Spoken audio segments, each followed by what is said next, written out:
Hello बच्चों, कैसे हो? First class. तो चलिए स्टार्ट किया जाए। इलेक्ट्रोमैग्नेटिक वेव पार्ट 5 जहाँ तक हो गया है, ठीक उसके आगे मुझे पूरा यकीन है कि पीछे के सारे लेक्चर आप अच्छी तरह से पढ़ चुके होंगे। अब जो बची हुई चीज़ है इलेक्ट्रोमैग्नेटिक वेव में, आइए उनको फिनिश किया जाए। P100 फिजिक्स में STP सर। चलिए, तो इलेक्ट्रोमैग्नेटिक वेव तो क्या बेटा, अब हम लोगों का पॉइंट जो है, क्या अगला पॉइंट क्या बचा हुआ अब यहाँ पर, तो लिखिए, हेडिंग डाल दीजिए, spectrum of electromagnetic wave. Now the question that what do you mean by the spectrum. Spectrum से आप क्या समझते हैं? तो पॉइंट लिखिए, स्पेक्ट्रम क्या होता है।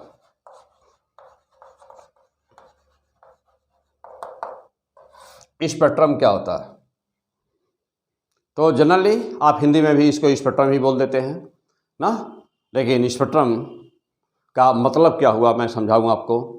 जब कहीं पर भी, जैसे आप कहते हो कि वेवलेंथ, या आप कहते हैं कलर, लाइट को, प्रकाश को जब आप प्रिज्म पर इंसिडेंट करते हैं ना, है ना, एक्सपेरिमेंट किए होंगे क्लास में, यदि सेकेंडरी में होंगे तो आप जरूर किए होंगे एक्सपेरिमेंट।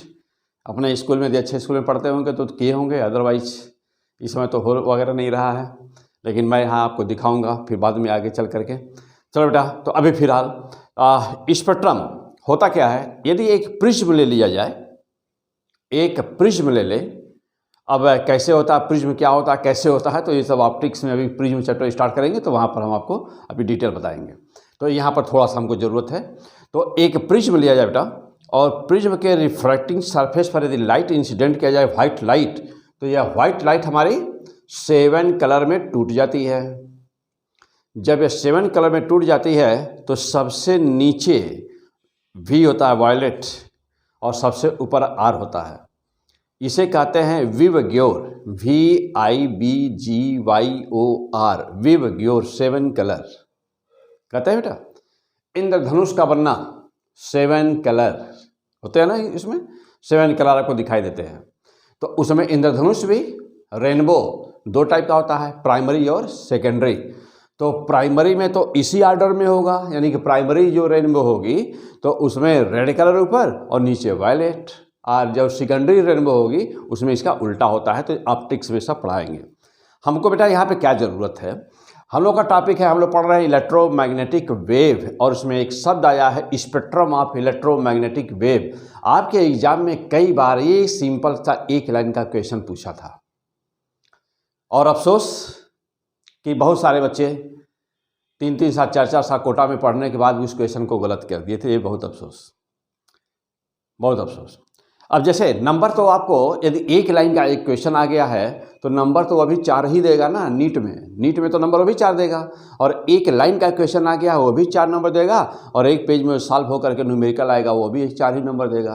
कहने का सेंस कि चाहे आप IIT के स्टूडेंट हो, या चाहे आप नीट अभी देने जा रहे हो बेटा, या चाहे आपका बोर्ड है, तो छोटी से छोटी और बड़ी से बड़ी सारी चीज़ें टोटल याद होना चाहिए। छोटा से छोटा पॉइंट, थ्योरेटिकल पॉइंट हो, न्यूमेरिकल पॉइंट हो, या बड़ा से बड़ा न्यूमेरिकल हो, सब तैयार होना चाहिए, क्योंकि नंबर सभी क्वेश्चन बराबर देते हैं, है कि नहीं। तो वहाँ पर छोटा सा क्वेश्चन पूछ दिया था और कह दिया था, लिखा था कि which one is not electromagnetic wave. क्या बोला था कि which one is not electromagnetic wave, और नाम किसका दे दिया था। नंबर 1 पर दिया था गामा रेज, नंबर 2 पर था एक्स रेज, नंबर 3 था UV, और नंबर 4 पर कह दिया था कॉस्मिक रेज। कॉस्मिक रेज बहुत सारे बच्चे उल्टा सीधा मारे थे ना। मैं जब हम बच्चों से मिला तो मैं देखा कि बहुत सारा उल्टा सीधा मारे थे, ठीक। और which one is not electromagnetic wave पूछा था। फिर क्या है आंसर, तो अभी आप देखेंगे। तो मतलब कहने का सेंस बेटा कि छोटे से छोटे क्वेश्चंस आ जाते हैं। अब देखो कितना सा सिंपल सा सवाल है। एक न्यूमेरिकल हम सॉल्व करते हैं, पूरा टाइम देते हैं, 5 मिनट टाइम लगता है, 2 मिनट टाइम लगता है। स्टैंडर्ड टाइम नीट में स्टैंडर्ड टाइम आपका 1 मिनट का होता है मैक्सिमम। एक क्वेश्चन को सॉल्व करने पर आपको 1 ही मिनट मिलेगा। तो होता क्या है कि कोई करंट क्वेश्चन होता है, थोड़ा सा 2 मिनट लग गया, तो कोई सिंपल वाला होता है तो आधे मिनट, सवा मिनट में, आधे मिनट में या मीन्स 30 सेकंड में उसको मार दिया तो टाइम थोड़ा सा बन जाता है, तो मैनेज होता है। तो ऐसे मैनेज करना होता है। Time management is the most important point two qualify the neat and IIT examination. फिर टॉपिक हम लोग का क्या बेटा, स्पेक्ट्रम। तो what do you mean by now the spectrum? जब हम कहीं बात करते हैं किसी भी कलर की, जैसे अभी हमने बोला कि 7 कलर में डिवाइड हो जाता है, तो जब हम वाइट लाइट प्रिज्म के रिफ्रैक्टिंग सरफेस पर इंसिडेंट करते हैं तो लाइट 7 कलर में टूट जाती है। द स्प्लिटिंग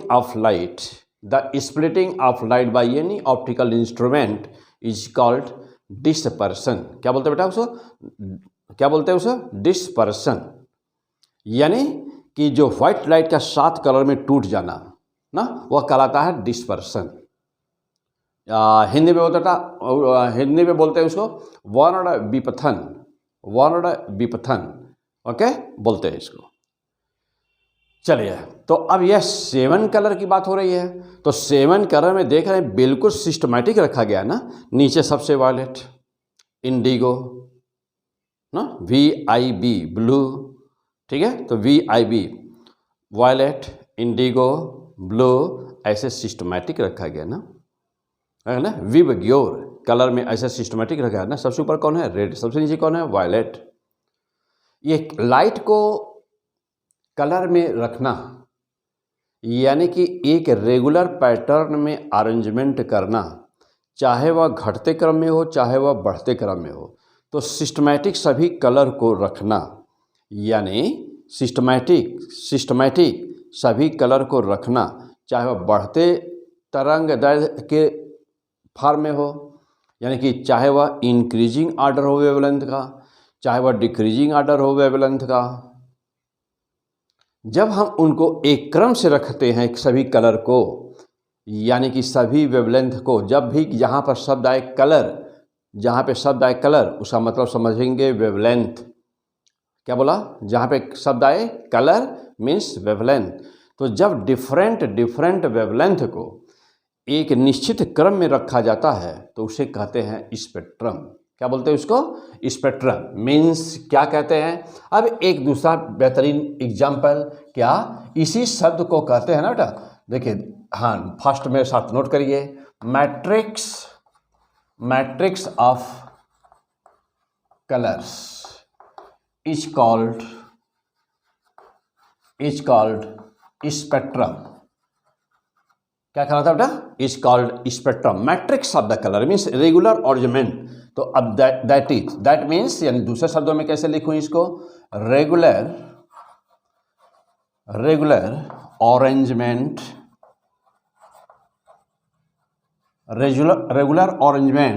ऑफ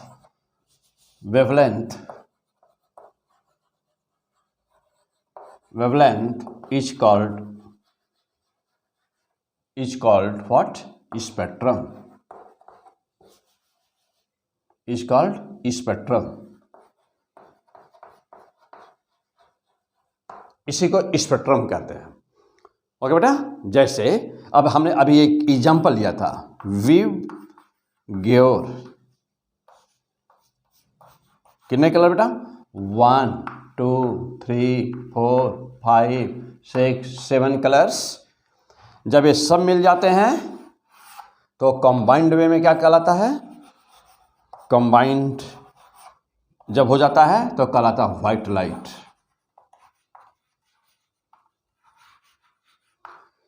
तो चूंकि सभी कलर को आपने अलग अलग कर दिया ना, तो अब इसी को क्या कहोगे बेटा, अब जो बना है इसी को क्या कहोगे, यही चीज कहलाती है स्पेक्ट्रम।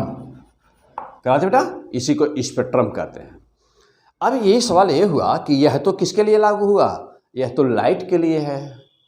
तो अभी लाइट ऑप्टिक्स, अभी P100 फिजिक्स, क्या पढ़ा बेटा, P100 फिजिक्स पे अभी लाइट अभी आया नहीं है, आने वाला है, बहुत जल्द आने वाला है ना। हाँ, बहुत हमारी कोशिश है कि जल्दी से जल्दी सारे टॉपिक देने का आपको, तो बहुत जल्दी से आने वाला बेटा। तो लाइट, तो ये तो बात हम कर रहे हैं लाइट की, हमारा टॉपिक तो इलेक्ट्रोमैग्नेटिक वेव है। तो ये एक एग्जाम्पल है कि स्पेक्ट्रम का मतलब क्या समझा। स्पेक्ट्रम का मतलब क्या, डिफरेंट वेवलेंथ को चाहे घटते हुए क्रम में रखें या चाहे बढ़ते हुए क्रम में रखें, उसी को स्पेक्ट्रम कहते हैं। क्लियर? अब इसी चीज को जब आप यानी कि सजा करके किसी चीज को रखना, किसी आर्डर में किसी चीज को रखना, तो सजा के किसी चीज को रखना, किसी आर्डर में किसी चीज को रखना, उसको उसी चीज को कहते हैं मैट्रिक्स। क्या बोलते हैं उसी को? मैट्रिक्स। तो therefore what is the spectrum? That is the matrix. तो अब हम आपसे कहें कि what is the spectrum of electromagnetic wave, तो यहाँ इलेक्ट्रोमैग्नेटिक वेव, क्या लाइट इलेक्ट्रोमैग्नेटिक वेव में है? पक्का है ना? तो क्या लाइट ही केवल है? कहां से कहां तक इलेक्ट्रोमैग्नेटिक वेव है? वन क्वेश्चन कि कहां से कहां तक इलेक्ट्रोमैग्नेटिक वेव है, तो कहां से कहां तक। चलिए आइए, तो अब देखा जाए कहां से कहां तक। कहां से कहां तक, तो पहली बात यह है कि स्पेक्ट्रम होता ही क्या है। अब इसके बाद में कहां से कहां तक, आइए अब हम चलते हैं इस पॉइंट पर कि कहां से कहां तक। चलिए बेटा, तो इलेक्ट्रोमैग्नेटिक वेव स्टार्ट्स होती है कहां से कहां तक, हम फ्रीक्वेंसी के ऑर्डर में देखने जा रहे हैं, फ्रीक्वेंसी के ऑर्डर में। तो in decreasing order of frequency, in decreasing order of frequency. चलो ना, अब जा देखिएगा नंबर 1 पे कौन है? Gamma rays. नंबर 1 पे गामा रेज, नंबर 1 पे होता है गामा रेज। इसके बाद कौन सा आता है? यानी कि फ्रीक्वेंसी सबसे ज़्यादा इसकी हुई। नंबर 2 पर कौन आता है बेटा? X rays. हाँ, वही एक्स रेज जो हड्डी टूटने पर एक्सरे होता है, वही वाला एक्स रेज। ओके, नंबर 3 पर कौन हुआ भाई? ये हो गया नंबर 2, नंबरिंग भी करते चला जाए। एक बार number 1, number 2, take number 1, number 2। अब हुआ कि नंबर 3 पर कौन? नंबर 3 पर UV, ultra violet rays. 2, 3 number पर अल्ट्रा वायलेट रेज। अब सवाल यह है कि 4 नंबर पर कौन आता है? तो यहाँ पे आता है लाइट। वही लाइट, हाँ, जो लाइट आप जानते हैं, विजिबल लाइट। विजिबल लाइट ये हो गया किस पर? नंबर 4 पर। नंबर 4 पर। अब इसके बाद कौन सा है? अब इसके बाद है नंबर 5 पर। नंबर 5 पर infrared rays, IR rays, infrared rays number 5 पर है। अब इसके बाद नंबर 6 पे कौन है? देखिए, इसके बाद नंबर अल्ट्रा लाइट हो गया बेटा, IR रेज हो गई। अब इसके बाद में है माइक्रोवेव ना, कौन सा? माइक्रोवेव। क्लियर? इंफ्रारेड के बाद माइक्रोवेव 6 नंबर पर। फिर कौन है? Radio wave. तो यहाँ पर चलिए, यहाँ पे छोटा लिख देते हैं बेटा, ऐसे लिख देता हूँ। यहाँ पे कौन है? Radio wave. ये कौन सा है? 7 नंबर हो गया बेटा, रेडियो वेव। तो यहाँ पर भी देख रहे हैं हम कि 7 हैं। Number 1, number 2, number 3, number 4, number 5, number 6, number 7 radio wave. चलिए अब जा देखिएगा, हमने क्या लिखा? Decreasing order of the frequency. इसका मतलब कि इसकी फ्रीक्वेंसी सबसे ज़्यादा, तो न्यू कामा न्यू गामा सबसे अधिक, फिर न्यू एक्स रेज, फिर अब देखिए फ्रीक्वेंसी सबसे ज़्यादा, इसकी मैक्सिमम फ्रीक्वेंसी घटती जा रही है। फिर अब आ जाइए न्यू फ्रीक्वेंसी बेटा, ऐसे लिखा था न्यू, तो न्यू किसका? यूवी। फिर कौन सी frequency? New visual light, visual light, visual light. फिर कौन सा? विजुअल लाइट के बाद में देखिए कौन सा है? IR, new IR। फिर कौन है? IR के बाद न्यू माइक्रोवेव,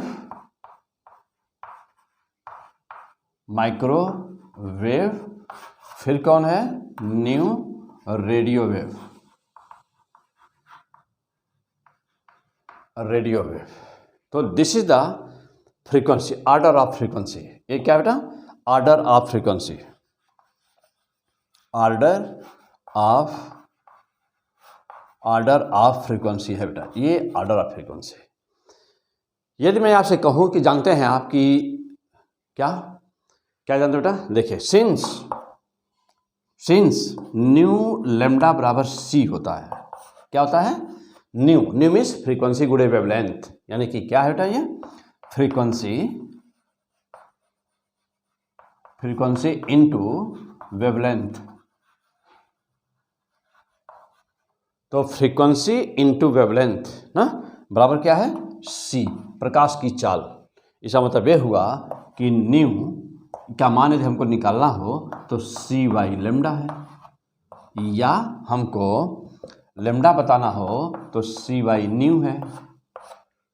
लिख सकते हैं इसे हम लोग। अच्छा, अब जा देखिए, इसका मतलब यह हुआ कि लेमडा और न्यू इन्वर्सली प्रोपोर्शनल है। तो जब हम फ्रीक्वेंसी को बढ़ते हुए क्रम में लिखे हैं, जहाँ पर यदि वेवलेंथ को लिखना हो तो किस क्रम में लिखेंगे? घटते हुए क्रम में, घटते हुए क्रम में ना बढ़ते हुए क्रम में। देखो बेटा, फ्रीक्वेंसी हमारी घटती जा रही है, तो जहाँ फ्रीक्वेंसी घटेगी वहाँ वेवलेंथ बढ़ेगा। तो बढ़ते हुए क्रम में कैसे लिखेंगे? बढ़ते हुए क्रम में चलिए लिखा जाए। आइए देखिए, अब यहाँ पर ऊपर लिखता हूँ स्पेक्ट्रम। चलिए अब हाँ आ जाइए, देखिए तो हाँ, अब वेवलेंथ लिखना है बेटा, उधर से शुरू कर दिया जाए, सबसे बेस्ट रहेगा। उधर से सबसे देखिए, यहाँ पर इसकी वेवलेंथ सबसे कम, उसकी वेवलेंथ सबसे ज़्यादा, तो वेवलेंथ लेमडा क्या? रेडियो वेव आ जाएगा। रेडियो वेव सबसे ज़्यादा वेवलेंथ इसकी। फिर लेमडा किसका? हाँ बोलिए जल्दी। माइक्रोवेव का हो गया। चलिए फिर क्यों किसका नंबर आ जाएगा? बोलिए। माइक्रोवेव हो गया। IR इंफ्रारेड रेज, और रक्त किरणें जिनको आप कहते हैं हिंदी में, और रक्त किरणें IR। क्लियर? चलिए फिर आ जाइए, कौन है? विजिबल लाइट है। देखिए अब विजिबल लाइट है ना, क्या है यह? लेमडा है ना। तो देखो बेटा, ये लेमडा है ना, हाँ ये लिख दिया लेमडा। ठीक, अब फिर देखिए किसका लेमडा आ रहा है। अब किसका लेमडा आएगा बेटा? लाइट हो गया UV, तो UV। अब किसका लेमडा आएगा? फिर लेमडा एक्स रेज। फिर किसका लेमडा आएगा? Gamma rays, lambda gamma rays. Okay, तो चलिए, तो हम लोगों ने ये दोनों चीज़ें तो एक ही थी। अब देखिए हम लोगों ने क्या किया, इनको एक ऑर्डर में रखा ना। क्यों? हाँ, क्या पढ़ा बेटा? स्पेक्ट्रम। इनको हम लोगों ने एक ऑर्डर में रखा ना, फ्रीक्वेंसी घटते क्रम में, यानी जैसे जैसे आगे बढ़ेंगे फ्रीक्वेंसी घट रही है, तो जहाँ देखा कि फ्रीक्वेंसी घट रही है वहाँ पर वेवलेंथ बढ़ रहा है, जहाँ फ्रीक्वेंसी घट रही है वहाँ पर वेवलेंथ बढ़ रहा है। ठीक, चलिए अब इसके बाद क्या होगा? आ जाइए, अब इसके बाद इसी को स्पेक्ट्रम कहते हैं। तो this is known as the spectrum. अब चाहे हम इसको लिखें, दिस इज आल्सो स्पेक्ट्रम। यदि इस फार्म में हम लिखें फ्रीक्वेंसी के फार्म में, दिस इज आल्सो स्पेक्ट्रम। ऐसे लिखें, this is also spectrum. This is the spectrum means the arrangement of the different waves, arrangement of different waves. जो एक नेचर की हैं उनका हमने एक बैंड बना लिया, जो दूसरे नेचर की हैं उनका बैंड अलग बना लिया।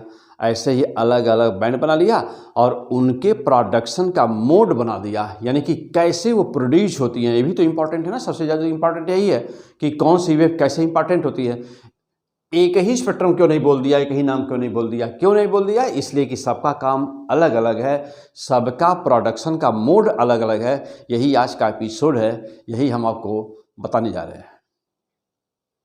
तो पहला काम है मेरा कि इलेक्ट्रोमैग्नेटिक वेव को पहले पहचाने। तो इलेक्ट्रोमैग्नेटिक वेव क्या है? तो क्या आप पहचान जाएंगे? इसमें से सब जो भी हैं, जितनी भी नाम लिखे गए हैं, यही इलेक्ट्रोमैग्नेटिक वेव होती है। क्या इसके अलावा कोई ऐसी भी वेव होती है जो इस पे नहीं है और होती है? क्या है ऐसा कुछ? नहीं, कोई नहीं। यही इतनी वेव होती है। गामा से स्टार्ट रेडियो वेव्स पे समाप्त। गामा पे स्टार्ट, रेडियो वेव पर समाप्त। क्लियर? चलिए अब आ जाइए। अब इस लाइन को हटा दिया जाए, नोट कर लिए होंगे सब लोग। चलिए अब मैं कुछ डाटा यहाँ पे नोट कराऊंगा आपको कि इसमें जो भी आपने नाम लिया है, जिसका जिसका भी नाम लिया है, वे सारे सब के सब क्या हैं? वे सब के सब, हाँ क्या, वे सब के सब इलेक्ट्रोमैग्नेटिक वेव है। तो अब हम यहाँ पर मोस्ट इम्पॉर्टेंट क्वेश्चन जो आपसे दो पूछा गया है या एग्जाम में, थ्योरेटिकल क्वेश्चन, मैं आपको पहले अब वो कराने जा रहा हूँ। मैं पहले वह क्वेश्चन कराने जा रहा हूँ। देखिए, चलिए राइट द क्वेश्चन।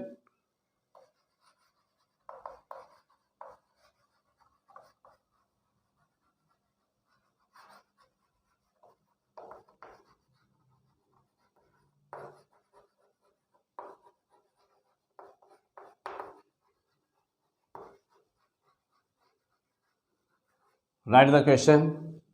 Number 1.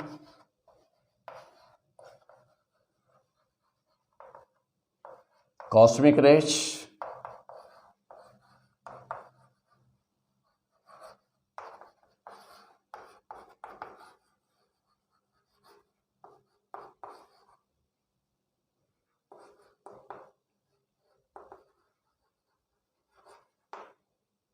चलिए क्वेश्चन नंबर 2. हाँ, मैं यहाँ 2-3 थ्योरेटिकल क्वेश्चन लिख रहा हूँ, आप इसका आंसर डिसाइड करिए जल्दी से।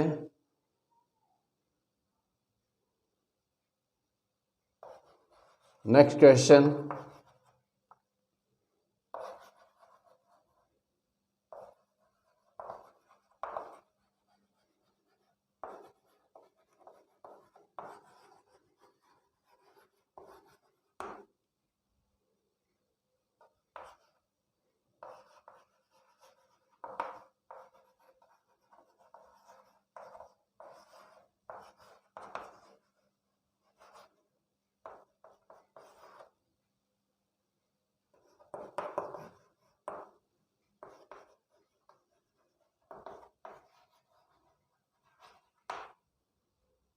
नंबर 3.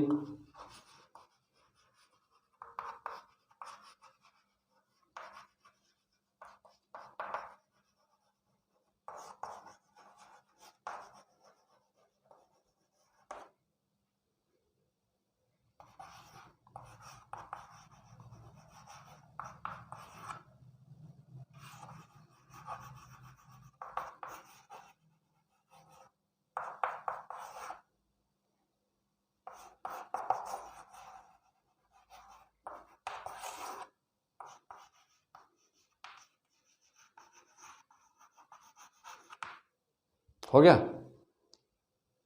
नंबर 4.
हाँ बेटा, तो यहाँ पर देखिए question number first, question number second, question number third, question number four, ये आपके पास 4 क्वेश्चन है। अभी अभी हमने ऑर्डर लिखा, स्पेक्ट्रम बनाया था, और यहाँ से देखिए अब इतना ये टॉपिक मतलब इतना इंपॉर्टेंट है कि इससे अक्सर एक छोटा सा एक लाइन पूछ दिया जाता है। क्वेश्चन कैसे बनेगा, देखिए मैं सब बना दिया हूँ।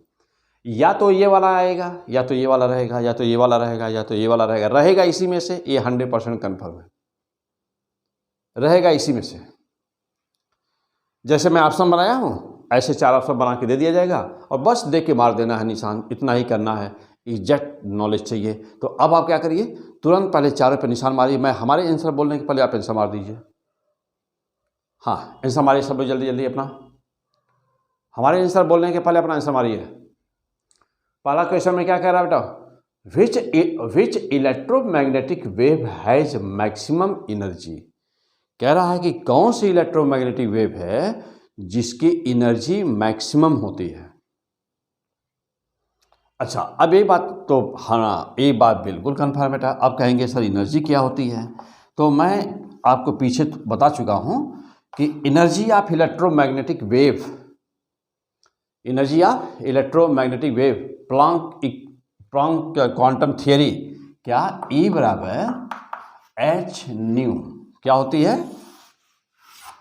E बराबर H nu. This is the energy. H क्या है, प्लैंक कांस्टेंट, न्यू क्या है, फ्रीक्वेंसी, E क्या है, एनर्जी। क्लियर, किसमें, जूल्स। H क्या, प्लैंक कांस्टेंट, H का मान कितना होता है बेटा, 6.6 इंटू 10⁻34 जूल सेकेंड। हो गया। चलिए, ये एनर्जी होती है। अब जा देखिए, ये तो कांस्टेंट है, तो जिसकी फ्रीक्वेंसी ज़्यादा उसकी एनर्जी ज़्यादा। तो किसकी फ्रीक्वेंसी सबसे ज़्यादा थी, हाँ अभी अभी बताया हूँ, स्पेक्ट्रम। याद करो जल्दी, बोलो जल्दी, किसकी एनर्जी, किसकी फ्रीक्वेंसी सबसे ज़्यादा, हाँ किसकी फ्रीक्वेंसी सबसे ज़्यादा, गामा रेज की। तो किसकी एनर्जी सबसे ज़्यादा, गामा रेज की। अब एनर्जी कैसे घटते हुए क्रम में जाएगी, तो नंबर 1 पर कौन होगा, नंबर 1 पर कौन, gamma rays. Number 2 X rays. ऐसे बढ़ते हुए चले जाइए, फ्रीक्वेंसी के आर्डर वाला जो बना है ना अभी पीछे, हाँ वही वाला। नंबर 1 मैं उसे बोल दूं, number 1 gamma rays, number 2 X rays, number 3 UV, number 4 light, visual light, number 5 IR, number 6 microwave, number 7 radio wave. Frequency के आर्डर में चले जाइए। फ्रीक्वेंसी घट रही है, एनर्जी घटती हुई चली जाएगी। तो सबसे ज़्यादा एनर्जी किसकी, इलेक्ट्रोमैग्नेटिक, सबसे ज़्यादा एनर्जी किसकी, गामा रेज की। सबसे कम एनर्जी किसकी, लिखिए लिखिए वहीं पर, लिखिए जल्दी, कहाँ पे लिखिए, हाँ अच्छे पेज पर रेड पेन से लिखिए वहाँ पर। सबसे ज़्यादा एनर्जी किसकी, गामा रेज। सबसे कम एनर्जी किसकी, रेडियो वेव। क्रम मालूम है, गामा रेज, क्रम लिखिए, क्रम लिखिए, एनर्जी का क्रम, gamma rays, X rays, ultraviolet rays, UV, UV means ultraviolet rays, UV, light, visual light, light, हाँ वही बल्ब का जो लाइट है आपका, लाइट, सन की भी light, light, IR means infrared rays, Hindi में क्या बोलते हैं, अवरक्त किरणें। और अल्ट्रावायलेट को बोलते हैं पराबैंगनी किरणें। हो गया, अवरक्त किरणें हो गया। अब इसके बाद IR हो गया। IR के बाद माइक्रोवेव, माइक्रोवेव को बोलते हैं, माइक्रो मीन्स सूक्ष्म। तो माइक्रोवेव का नाम ही है सूक्ष्म तरंगे, हिंदी में बोलते हैं माइक्रोवेव। और रेडियो वेव, हो गया। चलिए, यानी कि अब पहले क्वेश्चन का आंसर किस पे मारा जाए, पहले क्वेश्चन का आंसर किस पे मारा जाए, विच इलेक्ट्रोमैग्नेटिक वेव। अब यहाँ पे ध्यान देना रहेगा बेटा, जब भी इस एग्जाम में बैठिएगा तो यह ध्यान दीजिएगा कि इलेक्ट्रोमैग्नेटिक शब्द है कि नहीं, ये ध्यान दीजिएगा, इलेक्ट्रोमैग्नेटिक शब्द है कि नहीं, इस पे ध्यान देना जरूरी रहेगा ना। और इलेक्ट्रोमैग्नेटिक में चूंकि इलेक्ट्रोमैग्नेट की अब अभी हमने बनाया, तो चूंकि इलेक्ट्रोमैग्नेटिक वेव की स्पेक्ट्रम गामा से शुरू होती है, और एनर्जी गामा सबसे टॉप पर, गामा की एनर्जी सबसे ज़्यादा, गामा की एनर्जी सबसे ज़्यादा, गामा है टॉप पर, गामा की एनर्जी सबसे ज़्यादा, तो गामा की एनर्जी सबसे ज़्यादा, गामा की एनर्जी सबसे ज़्यादा। क्लियर?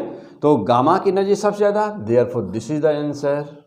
आंसर हो गया बेटा, दिस इज द आंसर, हो गया। चलिए अब कहेंगे कि सर ये क्या है, ये बार बार आ रहा है, हर क्वेश्चन में आया हुआ है कॉस्मिक रेज। हाँ, एग्जाम में भी बार बार आएगा कॉस्मिक रेज। तो कॉस्मिक का मतलब होता है बेटा कॉस्मिक मीन्स स्पेस। कॉस्मिक का सेंस होता है स्पेस से, स्पेस, कॉस्मिक स्पेस, अंतरिक्ष। तो कॉस्मिक रेज का नाम ही है अंतरिक्ष किरणें। हिंदी में लिखिए इसको, कॉस्मिक रेज इंग्लिश, और इसकी हिंदी बेटा अंतरिक्ष किरणें, यानी कि अंतरिक्ष, बाहरी स्पेस से आने वाली किरणें, अंतरिक्ष किरणें। सवाल यह है ये होता क्या है, ये आती कहाँ से, ये होती कैसे है, ये होती कैसे है।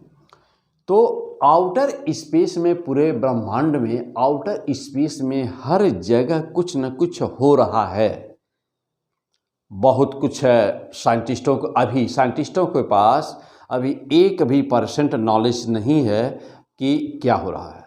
अभी यही नहीं एग्जैक्टली पता है कि यह अंतरिक्ष फैल रहा है कि नहीं। अब कुछ लोग कहते हैं, कुछ साइंटिस्ट बोलते हैं, कहते हैं फैल रहा है, तो क्या वो जाके देखे थे? नहीं। कुछ ऐसे एक्सपेरिमेंट हैं जिनके बेसिस पे कहते हैं कि अंतरिक्ष फैल रहा। फॉर एग्जाम्पल, जैसे कि ब्लू शिफ्ट, रेड शिफ्ट, तो this is also the important experiment by which you can identify this, but that is the very ना क्रूशियल पॉइंट। चलिए, तो हम लोगों को क्या बनना बेटा? आपको इंजीनियर बनना है, आईआईटी में जाना है, या नहीं तो फिर कहाँ जाना बेटा? आप या तो आईआईटी में जा रहे हो, या नहीं तो नीट में जाना है, बोर्ड का एग्जाम देना है, या नहीं तो साइंटिस्ट बनना है। हाँ, बन सकते हो साइंटिस्ट, यही फीस तो आगे काम आएगी आपके, है कि नहीं? बोर्ड कर रहे हैं, मान लो नहीं दोनों में जाना है, तो साइंटिस्ट बन सकते हो। फिलहाल तो पॉइंट, अभी तो हम बात कर रहे थे कि ये कॉस्मिक रेज क्या है। तो आउटर स्पेस से आने वाली कुछ किरणें हमेशा आती रहती हैं।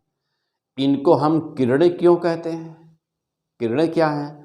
जो किरण होती है उसको इंग्लिश में रेज बोलते हैं। रेज क्या है? रेज क्या होता है? रेज क्या शो करती है? जब लिखते हो RAYS, रेज या किरणें, किरण प्रकाश के चलने की दिशा बताती है। यानी कि जो किरण की दिशा होती है, जब वे फ्रंट पर परपेंडिकुलर खींचते हैं तो उसे किरण कहते हैं। अब लाइट में पढ़ाऊंगा तो बताऊंगा डिटेल बेटा, जब लाइट पढ़ाऊंगा तो लाइट में आएगा सब कुछ। यह वे फ्रंट है, तो जब आप इस पर परपेंडिकुलर ड्रा करते हो तो यह एनर्जी के फ्लो की दिशा बताती है। इसी को रेस कहते हैं। क्या बोलते हैं इसी को? इसी को रेस कहते हैं। यानी कि वेव फ्रंट पे यदि परपेंडिकुलर लंब डाला जाए, वेव फ्रंट तरंग गाग्र, तो वेव फ्रंट पर लंब डाला जाए तो किरण की दिशा बताता है, उसे रेज कहते हैं। तो अब बात रही कि इनको रेज क्यों कहते हैं? कॉस्मिक कहा गया, कॉस्मिक रेज इसलिए कि आउटर स्पेस से ठीक वैसे ही ये आती हैं जैसे सन की रेज आ रही होती है।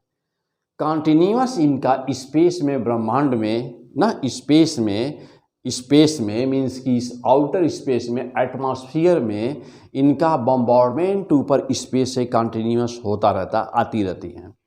तो जब ये ऊपर स्पेस से आती रहती हैं तो ये होती कैसी हैं, किस नेचर की? तो किस नेचर की होती हैं? तो ये मैक्सिमम 75% से मोर देन 75% ये पॉजिटिवली चार्ज होती हैं। इन पे पॉजिटिव चार्ज होता है। इसका मतलब जानते हो कि चार्ज किसी मैटेरियलिस्टिक पार्टिकल पे ही हमेशा रहता है। इसका मतलब ये हुआ कि जैसे आपका इलेक्ट्रॉन मैटेरियलिस्टिक पार्टिकल है, उसका द्रव्यमान है, उसका मास इलेक्ट्रॉन का, क्या इलेक्ट्रॉन खुद ही चार्ज है? नहीं, इलेक्ट्रॉन के ऊपर चार्ज रहता है, इलेक्ट्रॉन खुद नहीं चार्ज है। क्या प्रोटॉन क्या है? प्रोटॉन क्या चार्ज है? नहीं, प्रोटॉन के ऊपर चार्ज रहता है। न्यूट्रॉन क्या है? चार्ज है? नहीं, मैटेरियलिस्टिक पार्टिकल है, क्या इसके ऊपर चार्ज रहता है? नहीं रहता है चार्ज। तो चार्ज कहीं पर भी, चार्ज किसी मैटेरियलिस्टिक यानी कि मैटर मीन्स द्रव्य, द्रव्यमान, द्रव्य, तो चाहे वो जितना छोटा से छोटा हो, चाहे जितना वह छोटा से छोटा हो, उसी पे इलेक्ट्रॉन, जैसे इलेक्ट्रॉन तो उसका मास कितना होता है 9.1 into 10⁻31 kilogram, 9.1 into 10⁻31 kilogram, -31 kilogram. How much less. तो चार्ज उस पर रहता है। तो charge always lies on the matter. पीछे पड़े हुए हैं electric field and potential number का एपिसोड, फिर से वहाँ पर जाके पढ़ लीजिए, थोड़ा भी डाउट है तो, है ना बेटा। तो अब बात रही है कि स्पेस से आने वाले मैटेरियलिस्टिक पार्टिकल्स, क्योंकि उनके ऊपर चार्ज है, और न्यूट्रॉन्स हैं तो वो आते हैं स्पेस में। अब जानते हो कि जब भी कभी कोई चार्ज बॉडी मैग्नेटिक फील्ड में इंटर करती है, देखिए ये सोलर सिस्टम का जब जन्म हुआ, मानव प्रजाति का जब ये जन्म हुआ, तो ये कितनी अच्छी व्यवस्था पूरे ब्रह्मांड में अर्थ के चारों तरफ बनाई गई है, जिससे कि ये जीवन संभव है। कितनी ब्यूटीफुल चीज़ें हैं सब। अब जब देखिए कि अर्थ के चारों तरफ एक मैग्नेटिक फील्ड है, एक सुरक्षा कवच है, एक मैग्नेटिक फील्ड है। मैग्नेटिक फील्ड किससे सुरक्षा करती है हम लोगों की? पृथ्वी की किससे सुरक्षा कर रही है मैग्नेटिक फील्ड? इन्हीं कॉस्मिक रेज से, इन्हीं चार्ज पार्टिकल्स से। अब इसके अलावा जानते हैं यूवी रे, सन से निकलने वाली यूवी रे से कौन सुरक्षा कर रहा है? तो जानते हैं ओजोन लेयर कर रहा है। अब देखिए ओजोन लेयर भी एक सुरक्षा कवच बना हुआ है। कितनी ज़्यादा सुरक्षा कवच बने हुए हैं। यूवी रे से बचाना है, रेज से बचाना है तो ओजोन लेयर है बचाने के लिए। इन चार्ज पार्टिकल्स से बचाना है तो देख रहे हैं कि चार्ज पार्टिकल यदि सीधा स्ट्रेट आए, रास्ते में यदि वो न रुके, तो वह एक राइफल की गोली से भी 100 टाइम्स ज़्यादा स्पीड से बॉडी पे टकराएगा और बॉडी को भेद करके बाहर निकल जाएगा। तो क्या जीवन संभव होता? हर जगह किसी यूनिट वॉल्यूम में देखेंगे तो पता है कितना कॉस्मिक रेज इंसिडेंट कर रही है, स्पेस से बॉम्बार्डमेंट कंटिन्यूस हो रहा है, और इस पृथ्वी के चारों दिशाओं में, हर सभी दिशाओं में हो रहा है। वो आके बॉम्बार्डमेंट कर रही हैं, तो उनसे सुरक्षा कैसे हो रही है? सवाल है कि उनकी सुरक्षा कैसे हो रही है। तो उनसे सुरक्षा कैसे हो रही है, तो वहाँ पर मैग्नेटिक इफेक्ट ऑफ करंट में एक मैग्नेटिज्म, तो मैग्नेटिज्म नाम का बेटा जो पीछे हेडिंग है, यानी कि जो वीडियो है, मैग्नेटिज्म में जाइए, वहाँ पर अर्थ की मैग्नेटिक फील्ड टाइटल देखिए, अर्थ सब मैग्नेटिक फील्ड लिखा होगा, पृथ्वी का चुंबकीय क्षेत्र। तो पृथ्वी का चुंबकीय क्षेत्र में, तो वहाँ पर जाके देखिए आपकी इक्वेटर पर जब वो आती हैं तब क्या हो रहा होता है। यह एम्स में यहाँ से क्वेश्चन आया हुआ था। तो जब एम्स अलग होता था तो यहाँ से क्वेश्चन पूछा था डायग्राम बना करके।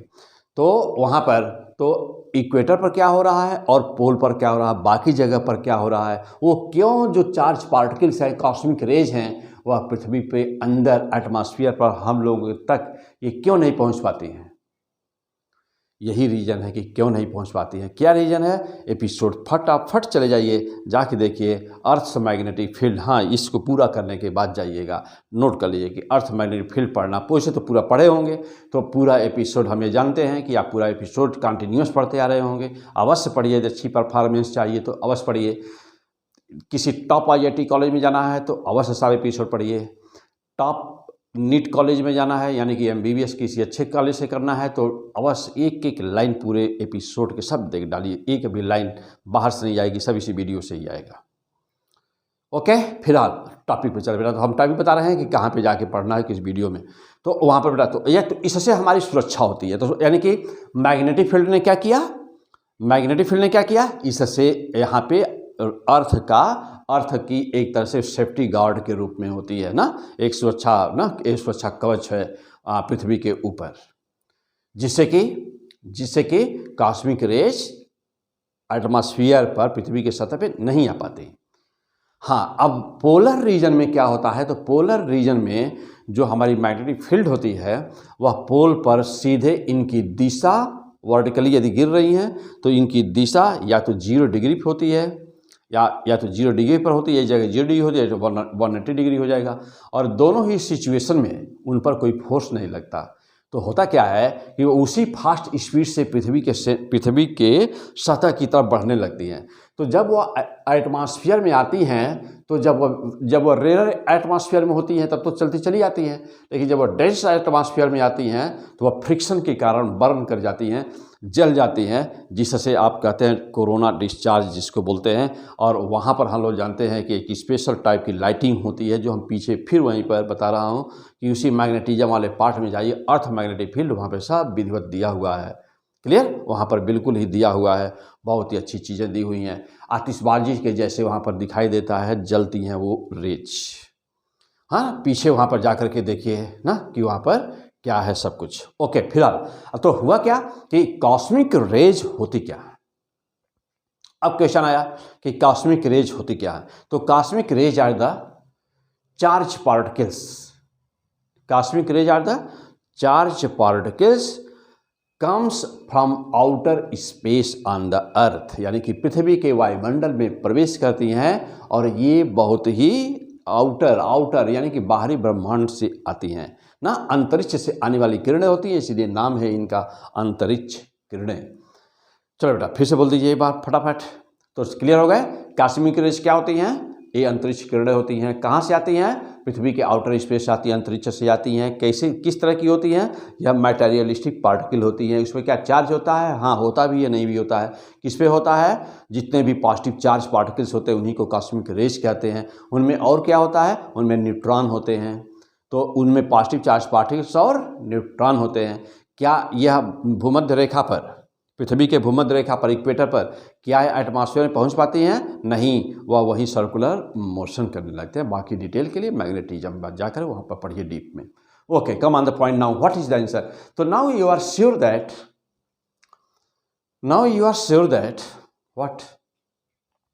what cosmic rays are not electromagnetic wave. This is the very very fantastic answer here, right? लिखिए वहाँ पर रेड पेन से लिखिए, कॉपी में साफ साफ क्या लिखिए कि कॉस्मिक रेज इलेक्ट्रोमैग्नेटिक वेव नहीं होती। हाँ, लिखा, कॉस्मिक रेज इलेक्ट्रोमैग्नेटिक वेव नहीं होती। हाँ, क्यों? ये चार्ज पार्टिकल है और ये सब रेज हैं। तो जो रेज होती हैं, जो इलेक्ट्रोमैग्नेटिक वेव होती है, उसी की energy equal to H nu होती है। उसी की एनर्जी, हाँ, उसी की एनर्जी एच न्यू होती है ना? तो क्या गामा के लिए लागू होगा? पक्का होगा। क्या एक्सरे से लागू होगा? बिल्कुल होगा। क्या यूवी, आईआर, विजुअल लाइट, इस सब के लिए होता है? हाँ, सबकी एनर्जी E बराबर एच न्यू होगा। तो कॉस्मिक रेज की एनर्जी कितनी होगी? कॉस्मिक रेज की एनर्जी कितनी होगी? तो कॉस्मिक रेज मैटेरियलिस्टिक पार्टिकल है, बाकी सारे पार्टिकल्स नहीं हैं। तो यह फोटॉन है, ये एनर्जी का पैकेट है। फोटॉन मीन्स एनर्जी का पैकेट, और ये एनर्जी का पैकेट नहीं है बल्कि चार्ज पार्टिकल्स का ये पैकेट है। ये स्ट्रीम फॉर्म में चलते हैं charge particle, very fast from outer space comes to the earth surface.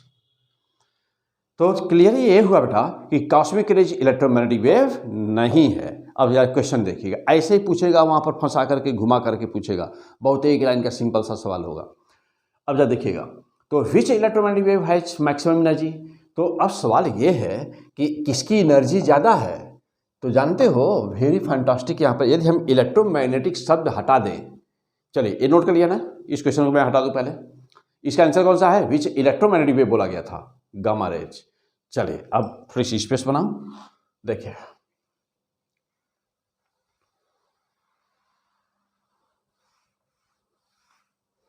यदि मैं कहूं आपसे कि ऑर्डर ऑफ एनर्जी, चलिए मैं कहूं आपसे कि ऑर्डर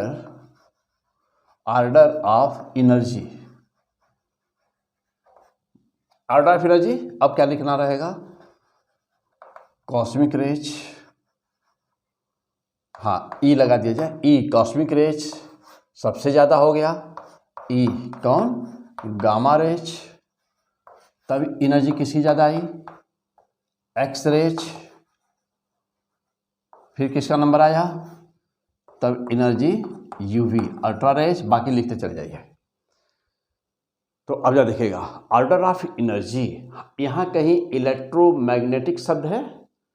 जब यहाँ इलेक्ट्रोमैग्नेटिक शब्द है कहीं पर? नहीं। ऑर्डर ऑफ एनर्जी, जब यह नाम न हो क्लियर कि इलेक्ट्रोमैग्नेटिक वेव पूछा जा रहा है, जब ये क्लियर ना हो, केवल कहा जाए कि फ्रीक्वेंसी, वेवलेंथ या एनर्जी, तब आप क्या कहिएगा? किसकी एनर्जी सबसे ज़्यादा? सबसे ज़्यादा एनर्जी इसके ज़्यादा, तो फ्रीक्वेंसी भी इसी की ज़्यादा, वेवलेंथ इसकी सबसे कम, फ्रीक्वेंसी सबसे ज़्यादा, एनर्जी सबसे ज़्यादा। क्यों? क्योंकि इलेक्ट्रोमैग्नेटिक शब्द नहीं बोला गया। अब यदि इलेक्ट्रोमैग्नेटिक शब्द यूज करेंगे, ध्यान दीजिएगा, जब इलेक्ट्रोमैग्नेटिक शब्द यूज करेंगे तो पहली बात है तुरंत इसको काट के बाहर कर देंगे, क्योंकि इलेक्ट्रोमैग्नेटिक है ही नहीं। तो जब इलेक्ट्रोमैग्नेटिक शब्द यूज करेंगे तब यहाँ से सोचना शुरू करेंगे, तब यहाँ से सोचना शुरू करेंगे ना, क्योंकि इसको पहले तुरंत ही काट करके बाहर करेंगे ना, क्योंकि ये नहीं है, तब यह इलेक्ट्रोमैग्नेटिक वेव तो यहाँ से शुरू है, तो इसको लेना ही नहीं रहेगा। श्योर हो गए होंगे हमारी समझ से? आप 100% अब यहाँ क्लियर हो गए होंगे। ठीक, आइए अब नंबर 2 पे चलिए। विच हैज मिनिमम वेवलेंथ, देखिए कहीं इलेक्ट्रोमैग्नेटिक शब्द है? नहीं, इलेक्ट्रोमैग्नेटिक शब्द नहीं है। तो जब इलेक्ट्रोमैग्नेटिक शब्द नहीं है तो कॉस्मिक रेज को भी अब आपके स्पेक्ट्रम में रखना पड़ेगा। क्यों? इलेक्ट्रोमैग्नेटिक शब्द नहीं है। तो अब देखिए, तो विच हैज मिनिमम वेवलेंथ, सबसे कम वेवलेंथ किसकी? जिसकी एनर्जी सबसे ज़्यादा उसकी वेवलेंथ सबसे कम। किसकी एनर्जी सबसे ज़्यादा? कॉस्मिक रेज की, तो इसकी कॉस्मिक रेज की, तो कॉस्मिक यानी कि 4 नंबर है बेटा, तो कॉस्मिक रेज की 1 2 3, हाँ कॉस्मिक रेज की, इसकी हो गई, this is the answer. Which has minimum wavelength, सबसे कम वेवलेंथ उसकी जिसकी एनर्जी सबसे ज़्यादा, इनवर्सली प्रोपोर्शनल। आ जाइए अगला question, which has maximum frequency, देखिए कहीं पर भी यहाँ अब इलेक्ट्रोमैग्नेटिक शब्द नहीं है, तो जब इलेक्ट्रोमैग्नेटिक शब्द नहीं रहेगा तो कॉस्मिक भी लेना रहेगा। चलिए ले लीजिए, विच हैज मैक्सिमम फ्रीक्वेंसी, किसकी फ्रीक्वेंसी सबसे ज़्यादा? जिसकी एनर्जी सबसे ज़्यादा। तो यहाँ पर कौन सा दिया है? Gamma rays, gamma rays. Which has maximum frequency, देखो बेटा इलेक्ट्रोमैग्नेटिक शब्द नहीं है, इसका मतलब ये हुआ कॉस्मिक रेज, फ्रीक्वेंसी इसी की सबसे ज़्यादा, एनर्जी सबसे ज़्यादा। अगला क्वेश्चन क्या रहा कि the electromagnetic wave which has maximum frequency, यानी कि जिसकी फ्रीक्वेंसी सबसे ज़्यादा लेकिन इलेक्ट्रोमैग्नेटिक शब्द दिया हुआ। देखिए यही शब्द ध्यान देंगे इसी पर, इलेक्ट्रोमैग्नेटिक शब्द दिया हुआ, तो इलेक्ट्रोमैग्नेटिक चूंकि शब्द है यानी कि कॉस्मिक को तो हम पहले काट के बाहर कर देंगे, क्योंकि ये तो है ही नहीं। ठीक, अब कह रहा है कि the electromagnetic wave which has maximum frequency, जिसकी एनर्जी सबसे ज़्यादा यानी कि जिसकी फ्रीक्वेंसी सबसे ज़्यादा। देखिए गामा रहता तो गामा पे निशान मारते, गामा नहीं है तो गामा के बाद जिसका नंबर है एक्स रेज। देखिए सारे आंसर अपने मिलाइए, अपने सारे आंसर मिलाइए, हो गया? मार दिए होंगे, सबका सही होगा, मार दिए सब लोग, फर्स्ट क्लास। मजा आ गया? हाँ बेटा ऐसे ही सब कुछ ना, खूब इधर ही जितना भी मेहनत करना बेटा, अपने एग्जाम के पहले खूब रगड़ के मेहनत कर दो, खूब एकदम से रगड़ के मेहनत कर दो ना, कहीं से कुछ भी आए, जैसे हाँ जैसे मैं कर रहा हूँ, कहीं से कुछ भी, हाँ मेरे ही जैसे करो, एकदम इजट्टी में जैसे मेहनत कर रहा हूँ ऐसे सब रगड़ के ऐसे कर डालो सब, क्या क्यों कैसे। लकी हो, भाग्यशाली हो, P100 फिजिक्स पे पढ़ रहे हो, नहीं और बहुत सारे लोग हैं जिनको भी पता ही नहीं। इंडिया में क्रांति आ गई है, आने वाली है, क्योंकि अभी तो मैं स्टार्ट किया हूँ अभी तो स्टार्ट किया हूँ ना, हाँ अभी स्टार्ट किया हूँ, इसके लिए प्रचार प्रसार के लिए कोई प्रयास भी नहीं किया हूँ, वो तो बस अपने आप ही जो हो रहा है बच्चे अपने में कर रहे हैं वही है बेटा, अभी तो मैंने कुछ किया नहीं है, कुछ करेंगे ताकि पूरी इंडिया पढ़े इस पर। हाँ चलो ये तो टॉपिक क्लियर हो गया होगा। अब आ जाइए, तो अब ये क्वेश्चन आपका एकदम फिक्स हो गया, 4 नंबर क्लियर हो गए नीट वाले बच्चों का। आ जाओ और आगे बढ़ते हैं।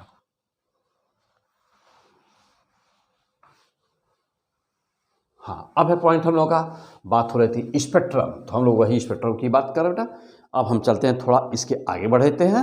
अब सवाल ये है कि इसमें कौन सी देख रहे हैं स्पेक्ट्रम कहाँ से कहाँ तक है। अभी हम केवल चर्चा करेंगे इलेक्ट्रोमैग्नेटिक वेव की, है ना, क्योंकि जो क्वेश्चन आता है कॉस्मिक रेज को लेकर के वो मैंने क्या क्या कैसे बन सकता है वो मैंने आपको यहाँ पे बना करके आपको बिल्कुल ही याद करवा दिया ना, याद करवा दिया बिल्कुल। जो क्वेश्चन बनने वाला है आने वाला है वो याद करवा दिया आपको। चलो अब है पॉइंट हम लोग का कि अब इलेक्ट्रोमैग्नेटिक वेव की केवल हम बात करेंगे। कॉस्मिक के विषय में आप पूरा पक्का है, नॉलेज आपका एकदम क्रिस्टल क्लियर 100% श्योर हो गया। तो अब हम बात करेंगे केवल इलेक्ट्रोमैग्नेटिक वेव। कहाँ से शुरू करना है? Gamma rays. तो लिख दीजिए gamma rays, gamma rays. Okay बेटा, तो हम एक के साथ वेव हम लोग को लेनी है तो नंबर 1 पे हम लेते हैं बेटा, गामा रेज को नंबर 1 पे लेते हैं। इलेक्ट्रोमैग्नेटिक वेव, इलेक्ट्रोमैग्नेटिक वेव की केवल बात हो रही है, गामा रेज। नंबर 1 पे हम सबसे पहले ये देखने जाते हैं कि गामा रेज का, तो पहले हम इसका थोड़ा सा आपको बता दें एक डाटा कि इसकी फ्रीक्वेंसी का रेंज क्या है और इसके वेवलेंथ का रेंज क्या है। तो आइए चलिए एक सेकेंड मैं आपको बताता हूँ बेटा।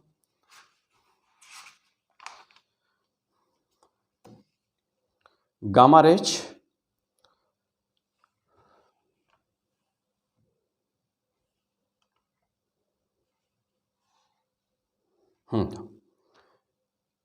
गामा रेज की बेटा फ्रीक्वेंसी होती है 10 पर यह 22 10^22 फ्रीक्वेंसी होती है बेटा। इसकी फ्रीक्वेंसी न्यू लिखिएगा 10^22 होती है।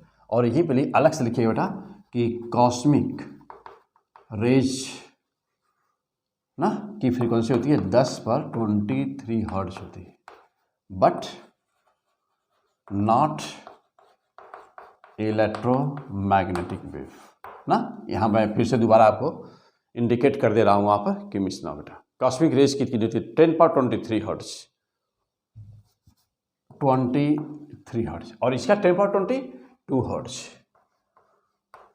ओके हाँ, और एनसीईआरटी की मैं थोड़ा सा डाटा भी आपको बेटा बता दूँ। चलिए फिलहाल अभी जो सामने है वहाँ से मैं बता दे रहा हूँ आपको।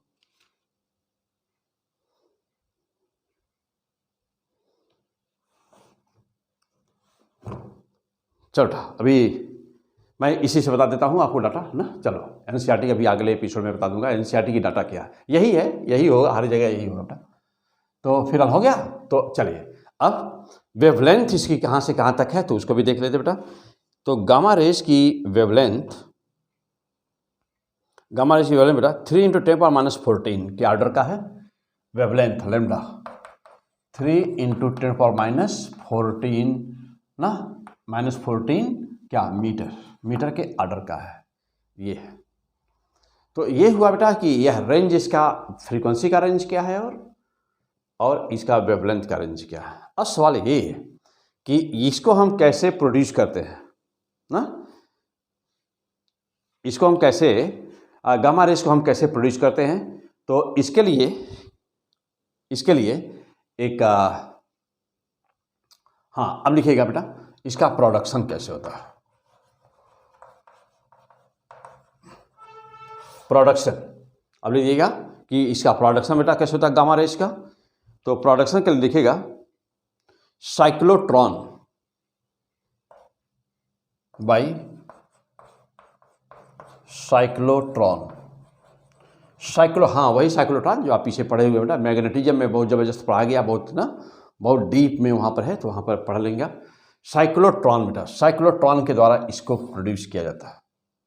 अब सवाल ये है कि मैकेनिज्म ऑफ प्रोडक्शन क्या है। मैकेनिज्म ऑफ प्रोडक्शन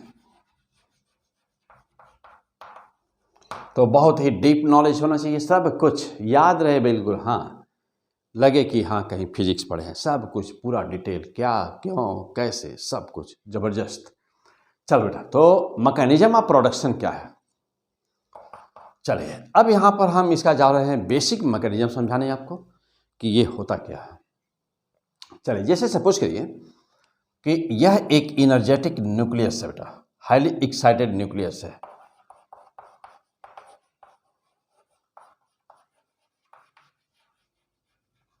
हाँ, समझना बेटा, यह एक हाईली एक्साइटेड न्यूक्लियस है। हाईली एक्साइटेड न्यूक्लियस क्या होता है बेटा?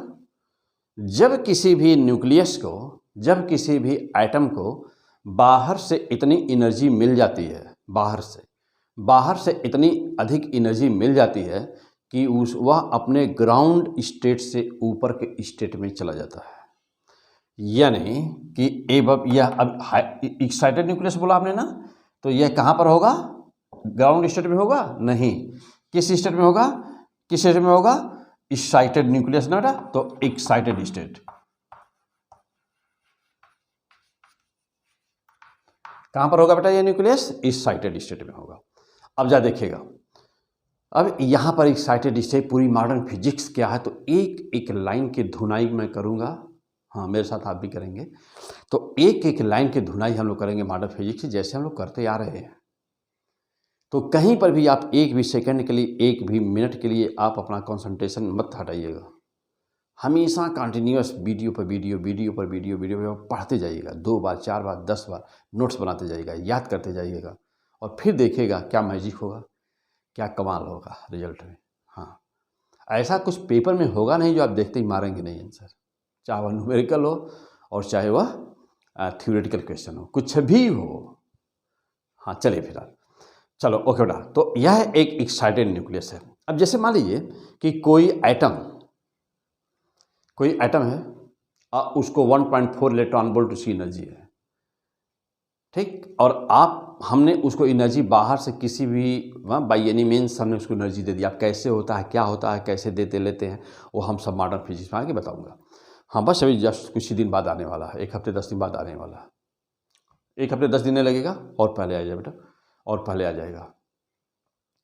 तो इसको कहीं से एनर्जी मिली, तो जब इसको कहीं से एनर्जी मिली तो यह, अब हम कहेंगे कि यह हायर एनर्जी स्टेट में चला गया। अब इसको रिप्रेजेंट करने के लिए मान लीजिए कि ये इसका ग्राउंड स्टेट था, ये इसका ग्राउंड स्टेट था, सपोज दैट, और यह इसका एक्साइटेड स्टेट था, ठीक। तो अब ये न्यूक्लियस क्या करेगा ना, ये जो न्यूक्लियस बेटा, न्यूक्लियस है या हाईली एक्साइटेड एटम है, कोई जरूरी नहीं है कि न्यूक्लियस ही रहे। तो अब ये क्या करेगा, जब एनर्जी, अब ये फिर जब वापस आएगा अपने ग्राउंड स्टेट में, देखिए अब इसका ट्रांजिशन हो रहा है। क्या नाम देंगे इसको? हाँ, ये शब्द ध्यान देना है, क्या शब्द लिख रहा हूँ। अब ये क्या हो रहा है बेटा? ट्रांजिशन हो रहा है। तो हायर एनर्जी लेवल से लो एनर्जी लेवल पे ट्रांजिशन हो रहा है इसका।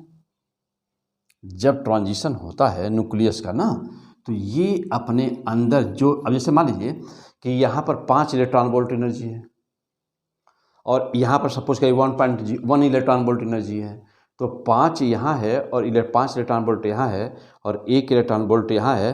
तो जब ये अपनी एनर्जी निकाल करके 1 इलेक्ट्रॉन वोल्ट करेगा तब ना यहाँ पर आएगा। बात समझा ना? यह कि जितनी यहाँ ज़रूरत है, अब यहाँ पर फिक्स है कि यह कितनी एनर्जी रहेगी तो इसी घर में रह सकता है, तो उसको अपनी पूरी एनर्जी बाहर निकाल के लाना पड़ेगा यहाँ पर। हाँ, तो पूरी एनर्जी क्या करता है? रिलीज कर देता है। ये नेचर का रूल है बेटा, ये रिलीज कर देगा अपनी एनर्जी। किस फॉर्म में रिलीज किया? Gamma rays. किस फॉर्म में रिलीज किया? Gamma rays. इसका मतलब ये हुआ कि मैकेनिज्म ऑफ प्रोडक्शन। तो अब आप कहेंगे कि यह कहाँ का टॉपिक है बेटा? तो ये बेटा टॉपिक है रेडियो एक्टिविटी का। गामा रेज कैसे बनी? क्या केवल गामा निकलेगा? अल्फा नहीं होगा, अल्फा भी होगा ना। अल्फा भी है, बीटा भी है, गामा भी है।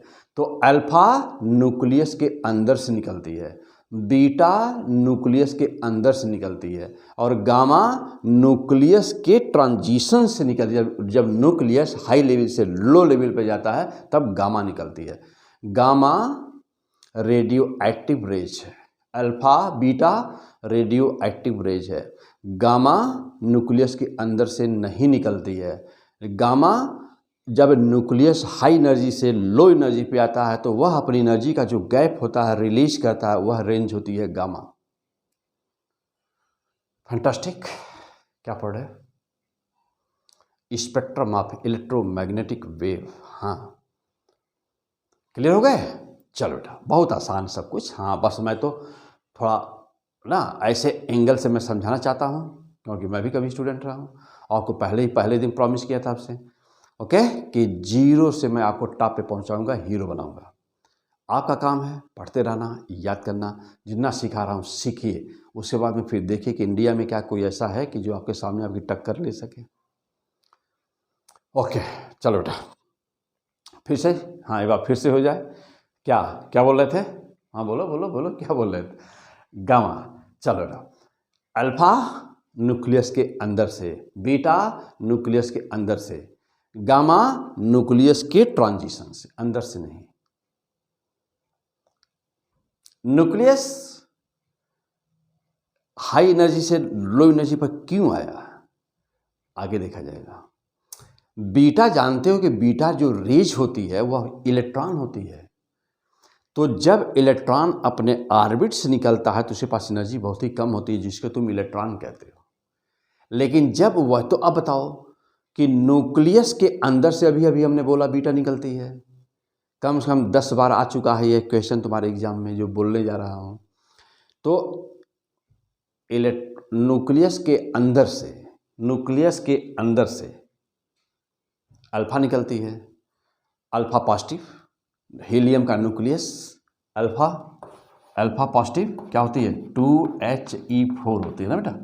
तो न्यूक्लियस के अंदर से अल्फा निकली, न्यूक्लियस के अंदर से बीटा निकली। बीटा क्या होती है बेटा, -1E0 होती है बीटा।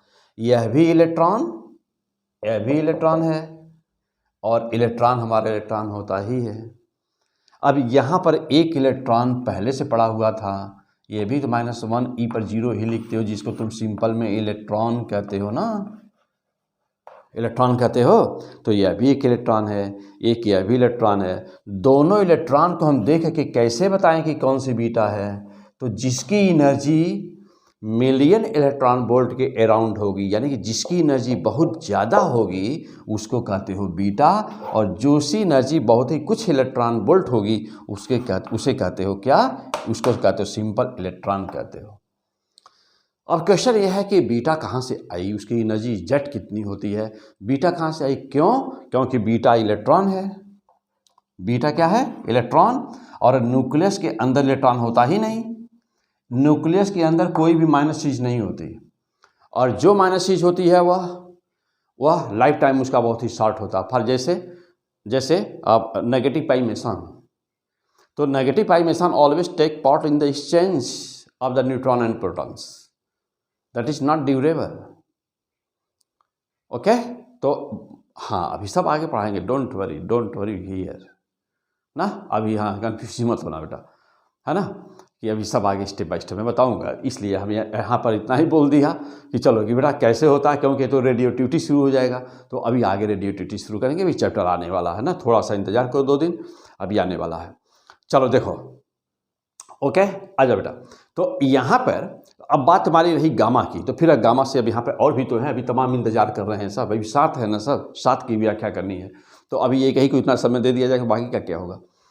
चलो हाँ जल्दी जल्दी बोल दो फटाफट। गामा कहाँ से निकली, गामा इलेक्ट्रोमैग्नेटिक है कि नहीं है, इलेक्ट्रोमैग्नेटिक रेज है। गामा कहाँ से निकली, न्यूक्लियस से ट्रांजिशन से निकली। अल्फा कहाँ से निकली, न्यूक्लियस के अंदर से निकली। बीटा कहाँ से निकली, न्यूक्लियस के अंदर से निकली। न्यूक्लियस के अंदर भी नेगेटिव कुछ होता ही नहीं, तो नेगेटिव इलेक्ट्रॉन कहाँ से आ जाता है, हाँ अब आंसर लिख दो वहीं पर, क्या कैसे आ जाता है, क्योंकि न्यूट्रॉन टूटता है। क्या शब्द लिखोगे, डिसइंटीग्रेशन ऑफ न्यूट्रॉन, ये शब्द वहीं पे लिख दो, डिसइंटीग्रेशन ऑफ न्यूट्रॉन, यानी न्यूट्रॉन का विघटन, न्यूट्रॉन टूटता है तब बीटा बनता है। कैसे बनता है बेटा, एपिसोड का इंतजार करो, रेडियोटिविटी। ओके कम ऑन, चलो यहाँ हो गया। तो this was the mechanism of the production of the gamma rays. Gamma rays कैसे प्रोड्यूस होती है, आ जाओ अब। तो ये टॉपिक था बेटा, गामा रेज कैसे प्रोड्यूस होती है। अब सवाल ये है कि गामा रेज का यूज कहाँ कहाँ करते हैं, और एक बात और बात क्या भाई, ये तो मैकेनिज्म रहा कैसे प्रोड्यूस होती है। हाँ अब कौन सा वह एक्सपेरिमेंट है, कौन सा वह एक एक्सपेरिमेंट बेटा कि जिससे हम गामा रेज को पहचान लेंगे। गामा रेज को डिटेक्ट करने के लिए यूज करेंगे। अब हम 4 ऑप्शन बना दें तो टाइम नहीं ऑप्शन बनाएगा, तो अभी हम 4 ऑप्शन बना देते तो सीधे पहले आंसर पे चला जाए ना। डिटेक्टेड बाई गामा रेज, देखिए डिटेक्टेड बाई किससे डिटेक्ट किया जाता है, तो लिखिए गीजर ट्यूब, गीजर। हाँ बेटा, ये सिंपल सा इंस्ट्रूमेंट होता है, बस इतना ही जानना, तुमको नाम जानना है कैसे डिटेक्ट करते बेटा। तो gamma rays detected by geyser tube से ये डिटेक्ट की जाती है। हो गया।